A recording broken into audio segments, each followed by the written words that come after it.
नमस्कार दोस्तों, मेरा नाम अमित है।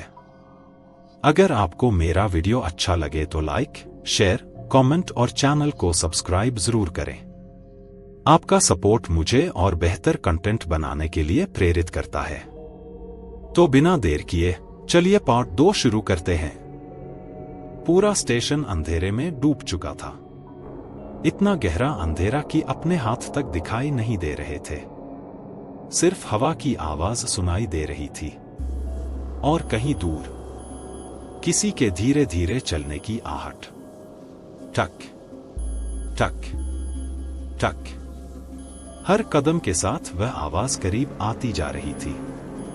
किसी की हिम्मत नहीं हो रही थी हिलने की। सब वहीं खड़े थे, जमे हुए, डरे हुए। फिर अचानक एक टॉर्च अपने आप जल उठी।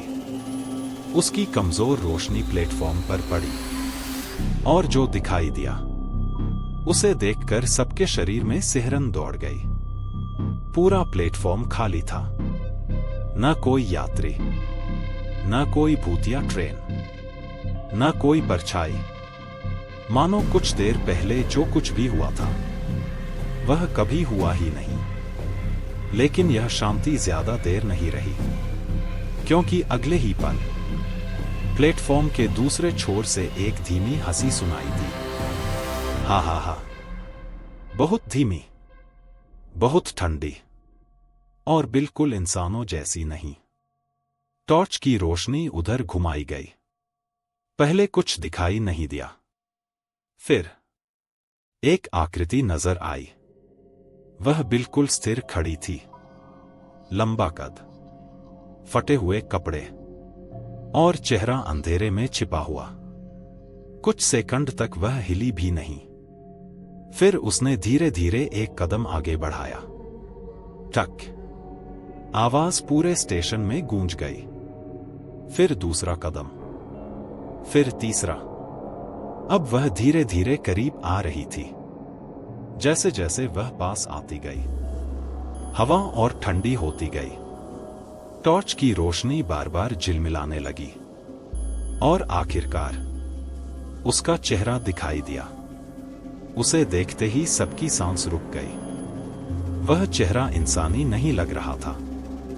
आधा चेहरा बुरी तरह जला हुआ था, आधा हिस्सा घायल था और उसकी आंखें पूरी तरह काली थी। ऐसा लग रहा था जैसे उनमें कोई पुतली ही न हो। वह कुछ क्षण तक सबको घूरता रहा। फिर उसकी आवाज सुनाई दी, धीमी, भारी और दर्द से भरी हुई। मैं घर नहीं पहुंच पाया। पूरा स्टेशन फिर सन्नाटे में डूब गया। वह आकृति आगे बढ़ी, फिर बोली, मैं उस ट्रेन में था। उसकी आवाज टूट रही थी, जैसे किसी पुराने रिकॉर्डर से निकल रही हो। हादसे के बाद किसी ने मुझे नहीं खोजा, किसी ने मुझे याद नहीं किया और मेरा नाम हमेशा के लिए मिट गया। यह सुनकर सभी को अखबार की वह खबर याद आ गई।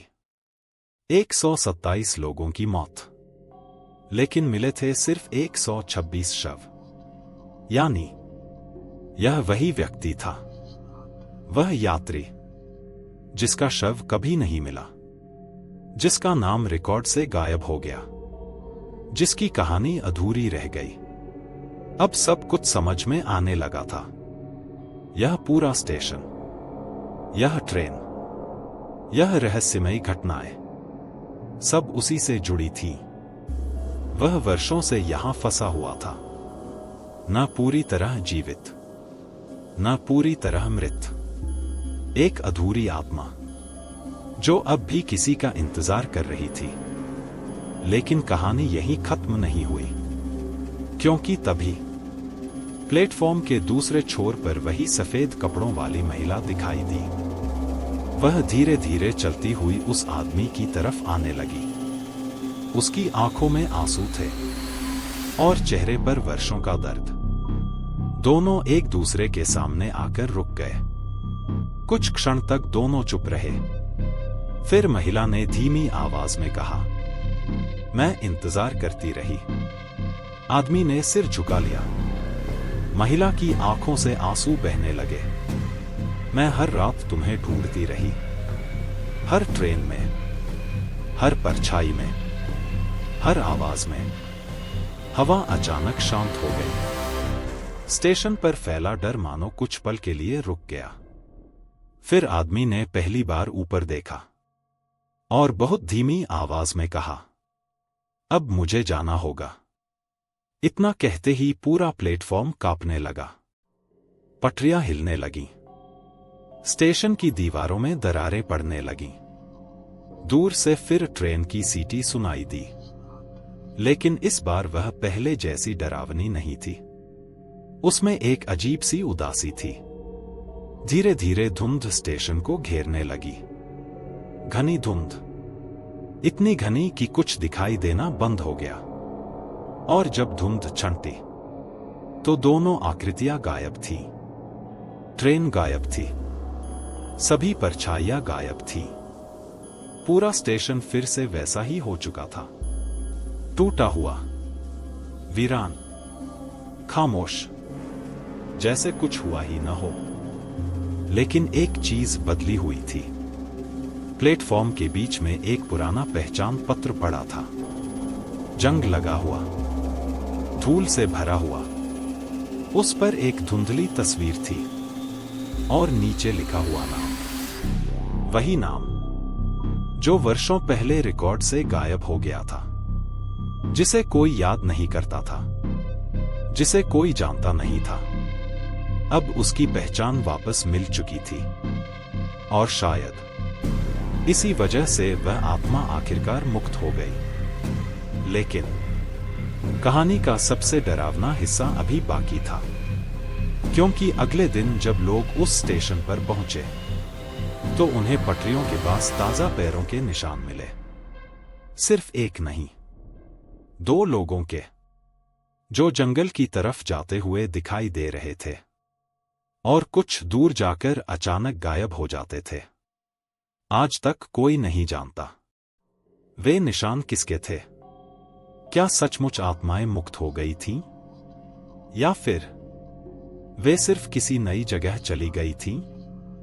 यह सवाल आज भी रहस्य बना हुआ है और इसी कारण उस स्टेशन का नाम आज भी आसपास के इलाकों में डर के साथ लिया जाता है, क्योंकि कुछ कहानियां खत्म नहीं होती, वे सिर्फ अंधेरे में छिप जाती हैं। उस रात के बाद पूरे इलाके में एक ही चर्चा थी, पुराने रेलवे स्टेशन पर आखिर हुआ क्या था।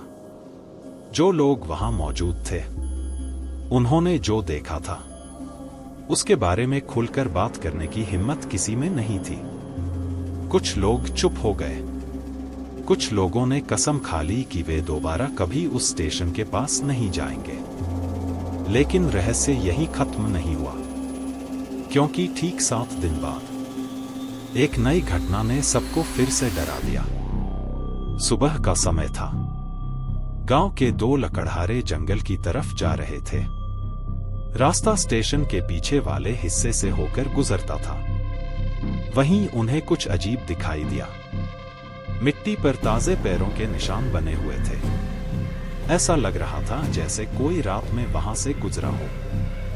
लेकिन सबसे डरावनी बात यह थी कि उन निशानों के आसपास कोई और निशान नहीं थे, न आने के, न जाने के, बस अचानक शुरू होते हुए पैरों के निशान, और फिर कुछ दूरी तक चलते हुए। लकड़हारों ने पहले इस बात पर ज्यादा ध्यान नहीं दिया, लेकिन जब वे आगे बढ़े तो उन्हें एक पुराना सूटकेस मिला। काला रंग, जंग लगे ताले और ऊपर धूल की मोटी परत। ऐसा लग रहा था जैसे वह कई दशकों से कहीं पड़ा हो। उन्होंने उसे खोलने की कोशिश की। काफी मेहनत के बाद ताला टूट गया। सूटकेस खुलते ही दोनों पीछे हट गए। अंदर पुराने कपड़े रखे थे, कुछ कागज, एक जेब घड़ी और एक पुरानी डायरी। डायरी के पहले पन्ने पर लिखा था, यदि यह डायरी किसी को मिले तो सच्चाई दुनिया तक पहुंचाना। दोनों ने एक दूसरे की तरफ देखा। उनकी धड़कन तेज हो चुकी थी। उन्होंने डायरी उठाई और पढ़ना शुरू किया। डायरी लगभग 30 साल पुरानी थी।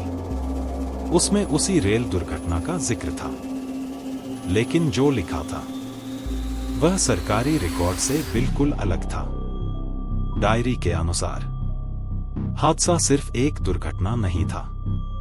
उस रात ट्रेन के कुछ यात्रियों ने पहले ही खतरे की सूचना दे दी थी।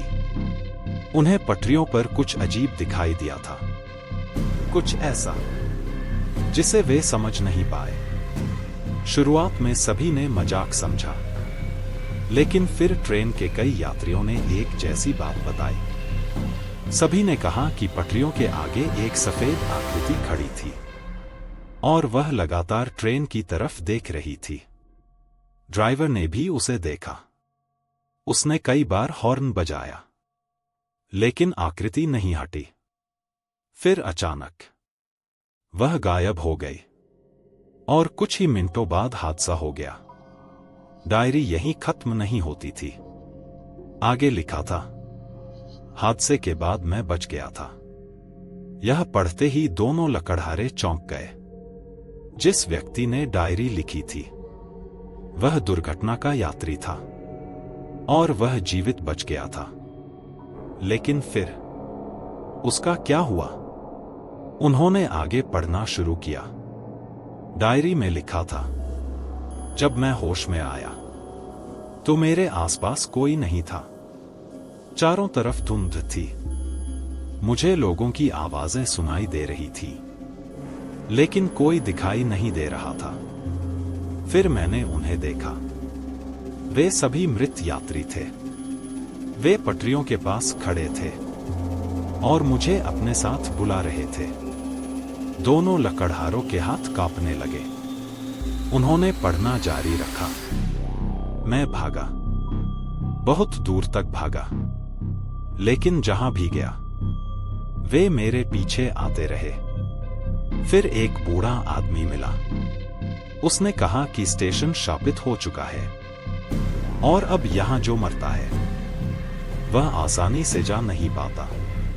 इसके बाद डायरी के पन्नों पर लिखावट बदलने लगी। शब्द टेढ़े मेढ़े हो गए थे, मानो लेखक बेहद डरा हुआ हो। आखिरी पन्ने पर सिर्फ एक लाइन लिखी थी, वे अब मुझे ढूंढ चुके हैं। और उसके नीचे कुछ नहीं। डायरी खत्म हो गई थी। लकड़हारे घबराकर गांव लौट आए। जब लोगों ने डायरी पढ़ी तो पूरे इलाके में फिर डर फैल गया, क्योंकि इसका मतलब था कि हादसे का रहस्य अभी पूरी तरह खत्म नहीं हुआ था।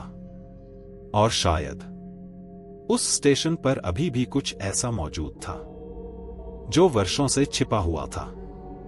उसी रात गांव के कई लोगों ने एक साथ एक अजीब आवाज सुनी। दूर कहीं से आती ट्रेन की सीटी। लेकिन इस बार तारीख वह नहीं थी जिस रात भूतिया ट्रेन दिखाई देती थी। यह पहली बार था और इसका मतलब केवल एक ही हो सकता था। कुछ बदल चुका था, कुछ जाग चुका था और शायद वह फिर से लौट रहा था। गांव के लोग अब शाम ढलते ही घरों के अंदर चले जाते थे। किसी की हिम्मत नहीं होती थी कि रात में स्टेशन की तरफ जाए। लेकिन डायरी मिलने के बाद एक सवाल सबके मन में घूम रहा था। आखिर वह बूढ़ा आदमी कौन था जिसका जिक्र डायरी में किया गया था?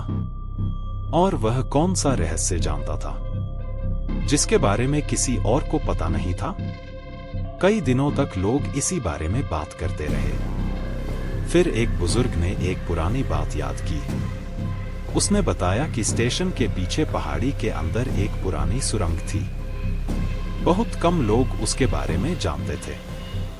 रेलवे के शुरुआती दिनों में उस सुरंग का इस्तेमाल किया जाता था, लेकिन वर्षों पहले उसे बंद कर दिया गया था। कारण कभी सार्वजनिक नहीं किया गया। कुछ लोग कहते थे कि सुरंग असुरक्षित थी। कुछ कहते थे कि वहां हादसे होते थे।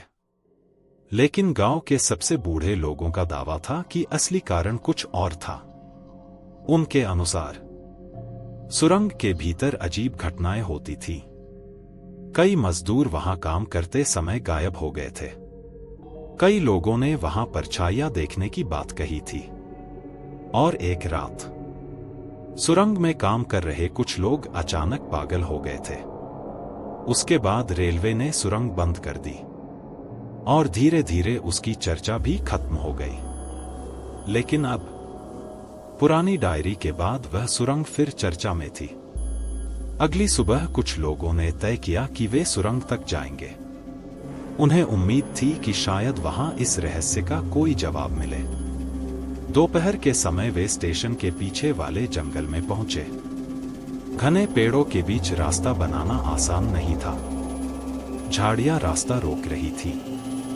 कांटे कपड़ों में फंस रहे थे। लेकिन कई घंटे खोजने के बाद उन्हें वह जगह मिल गई।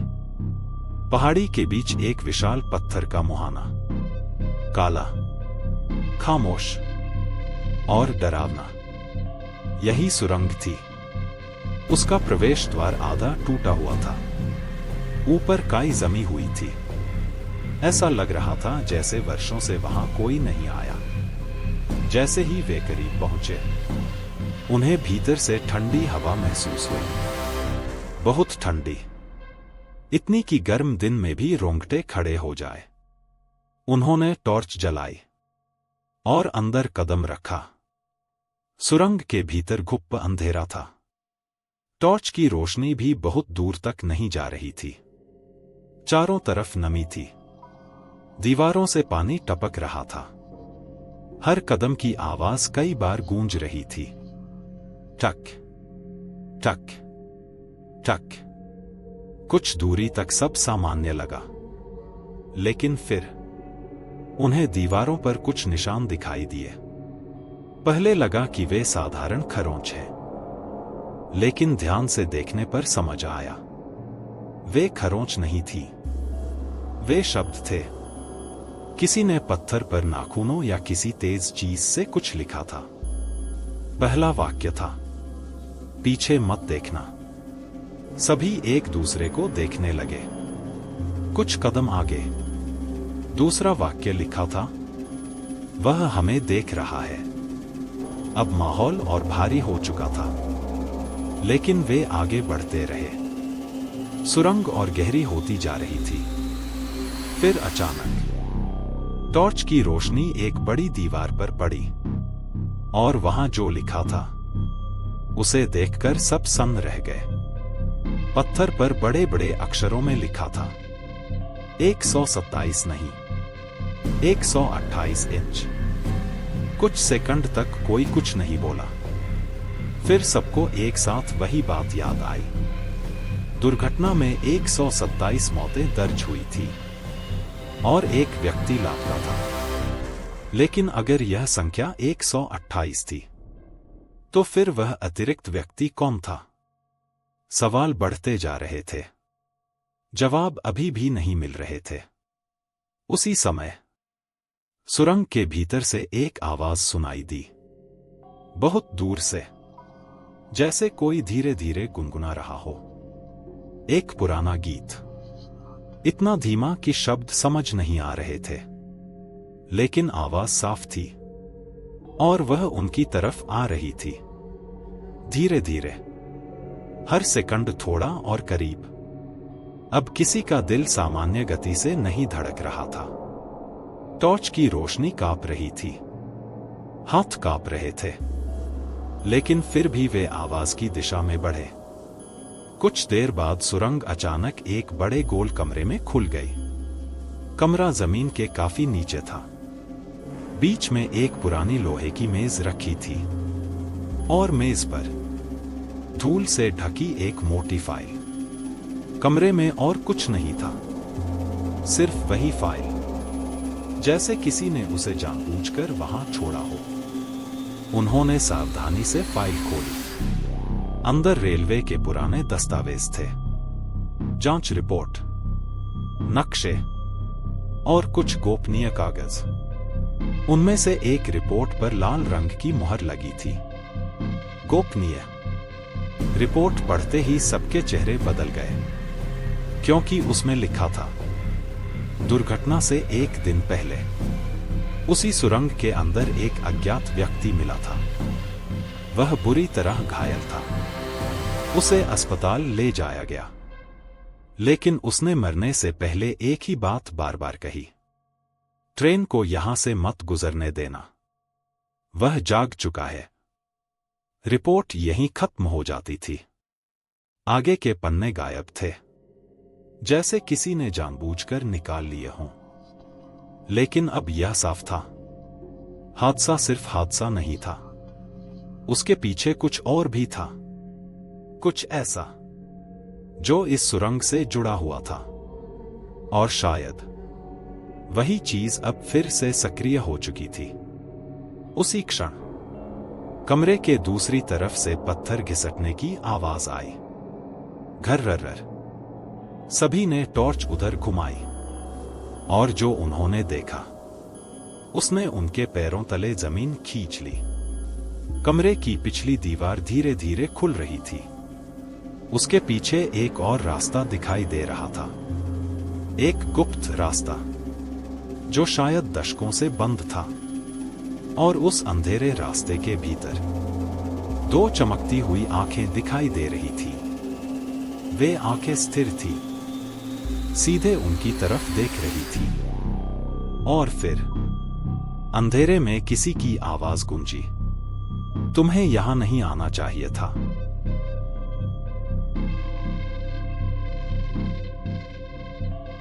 गुप्त रास्ते के भीतर दिखाई देने वाली वे दो चमकती आंखें बिल्कुल स्थिर थी। कोई हिलना डुलना नहीं, कोई आवाज नहीं, बस अंधेरे के बीच दो चमकते हुए बिंदु। सभी लोग वहीं रुक गए। उनके हाथों में पकड़ी टॉर्च कांप रही थी। दिल इतनी तेजी से धड़क रहा था कि उसकी आवाज खुद सुनाई दे रही थी। फिर अंधेरे में वही भारी आवाज दोबारा गूंजी, तुम्हें यहां नहीं आना चाहिए था। इस बार आवाज पहले से ज्यादा साफ थी। ऐसा लग रहा था जैसे कोई बहुत करीब खड़ा हो, लेकिन टॉर्च की रोशनी वहां तक नहीं पहुंच पा रही थी। कुछ क्षण तक कोई कुछ नहीं बोला।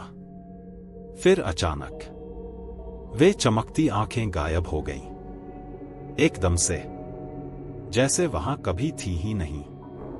पूरा रास्ता फिर अंधेरे में डूब गया। कुछ सेकंड तक सिर्फ सन्नाटा रहा।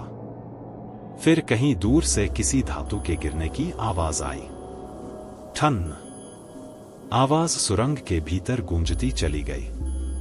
अब वापस लौटने का मन सभी का हो रहा था, लेकिन इतने रहस्य जानने के बाद कोई खाली हाथ भी नहीं जाना चाहता था। आखिरकार उन्होंने आगे बढ़ने का फैसला किया, धीरे धीरे, सावधानी से, हर कदम सोच समझकर। गुप्त रास्ता बहुत संकरा था। दीवारें नमी से भरी हुई थी। जगह काले धब्बे दिखाई दे रहे थे। कुछ दूरी पर पहुंचने के बाद सुरंग अचानक चौड़ी हो गई, और फिर उनके सामने एक विशाल कमरा दिखाई दिया। कमरा देखकर सभी की आंखें फैल गईं, क्योंकि वह किसी पुराने रेलवे कार्यालय जैसा लग रहा था। अंदर लकड़ी की मेजें रखी थी, पुरानी फाइलें बिखरी हुई थी, दीवारों पर रेलवे के नक्शे टंगे हुए थे। लेकिन सबसे अजीब बात यह थी कि यह कमरा आधिकारिक रिकॉर्ड में कहीं मौजूद नहीं था, मानो इसे जानबूझकर छिपाया गया हो। कमरे के बीचों बीच एक बड़ी मेज रखी थी। उस पर धूल जमी हुई थी, लेकिन धूल के बीच कुछ साफ दिखाई दे रहा था। एक मोटी लाल फाइल, उस पर बड़े अक्षरों में लिखा था, प्रोजेक्ट 128 इंच। यह नाम पढ़ते ही सभी एक दूसरे को देखने लगे। फिर किसी ने धीरे से फाइल खोली। पहले कुछ पन्नों पर सामान्य जानकारी थी, रेलवे नक्शे, तकनीकी रिपोर्ट, निरीक्षण रिकॉर्ड। लेकिन जैसे जैसे पन्ने पलटते गए, सच्चाई सामने आने लगी। रिपोर्ट के अनुसार दुर्घटना से कई महीने पहले सुरंग के नीचे खुदाई का काम चल रहा था। मजदूरों को वहां एक पुरानी भूमिगत संरचना मिली थी, इतनी पुरानी कि उसका इतिहास किसी को पता नहीं था। पहले सभी ने सोचा कि वह कोई साधारण गुफा होगी, लेकिन जब खुदाई आगे बढ़ी तो वहां अजीब चीजें मिलने लगी। दीवारों पर बने अज्ञात चिन्ह, पत्थर पर उकेरी गई आकृतियां और ऐसे निशान जिनका कोई वैज्ञानिक स्पष्टीकरण नहीं था। रिपोर्ट में लिखा था कि कई मजदूरों ने वहां अजीब घटनाएं महसूस की। किसी ने फुसफुसाहट सुनी, किसी ने परछाइयां देखी, किसी ने दावा किया कि उसे अंधेरे में कोई घूर रहा था। शुरुआत में अधिकारियों ने इन बातों को अफवाह समझा, लेकिन फिर एक के बाद एक मजदूर गायब होने लगे। पहले एक, फिर दो, फिर तीन। कोई भी वापस नहीं मिला। पूरी टीम में डर फैल गया, लेकिन काम बंद नहीं किया गया। फिर एक रात साइट पर मौजूद सभी कर्मचारियों ने एक साथ एक अजीब आवाज सुनी। आवाज जमीन के नीचे से आ रही थी, जैसे कोई बहुत बड़ा दरवाजा धीरे धीरे खुल रहा हो। उसके अगले दिन पहली बार 128 इंच संख्या का जिक्र रिकॉर्ड में दिखाई दिया, लेकिन रिपोर्ट में यह नहीं बताया गया था कि इसका मतलब क्या था। सिर्फ इतना लिखा था, 128 को किसी भी हालत में बाहर नहीं आने देना है। कमरे में सन्नाटा छा गया। सभी के चेहरे पर डर साफ दिखाई दे रहा था। उसी समय कमरे के कोने में रखा एक पुराना रेडियो अपने आप चालू हो गया। खर्रर खर्रर, उसमें सिर्फ शोर आ रहा था। फिर अचानक एक आवाज सुनाई दी, बहुत धीमी, बहुत टूटी हुई। भाग जाओ। सभी चौंक गए। आवाज फिर आई, इस बार पहले से ज्यादा साफ। वह जाग चुका है। और फिर रेडियो बंद हो गया। पूरा कमरा फिर खामोश हो गया। लेकिन अब माहौल बदल चुका था। ऐसा लग रहा था जैसे कोई उन्हें देख रहा हो, कोई ऐसा जो इस कमरे में मौजूद नहीं था। फिर अचानक दीवार पर टंगा एक पुराना नक्शा अपने आप नीचे गिर गया। धड़ाम। सभी उधर देखने लगे। नक्शे के पीछे दीवार पर कुछ लिखा हुआ था, लाल रंग से, बड़े अक्षरों में। दुर्घटना एक हादसा नहीं थी। यह पढ़ते ही सबकी रीढ़ में ठंडक दौड़ गई। उन्होंने टॉर्च की रोशनी नीचे की और देखा कि उसी दीवार पर आगे भी कुछ लिखा था। शब्द पुराने थे, कुछ जगहों पर मिट चुके थे, लेकिन जो पढ़ा जा सकता था उसने सबको हिला दिया। ट्रेन को रोका नहीं गया था, उसे जानबूझकर सुरंग की तरफ भेजा गया था, 128 को रोकने के लिए। कमरे में मौजूद किसी की भी सांस सामान्य नहीं रही। अगर यह सच था तो वर्षों से लोग जिस दुर्घटना को हादसा समझते रहे, वह वास्तव में एक बलिदान था। लेकिन किसका? और यह 128 आखिर था क्या? उसी क्षण कमरे के बाहर से भारी कदमों की आवाज सुनाई दी। धम धम धम, जैसे कोई बहुत बड़ा और भारी शरीर धीरे धीरे सुरंग में चल रहा हो। हर कदम के साथ जमीन कांप रही थी। धूल छत से गिरने लगी।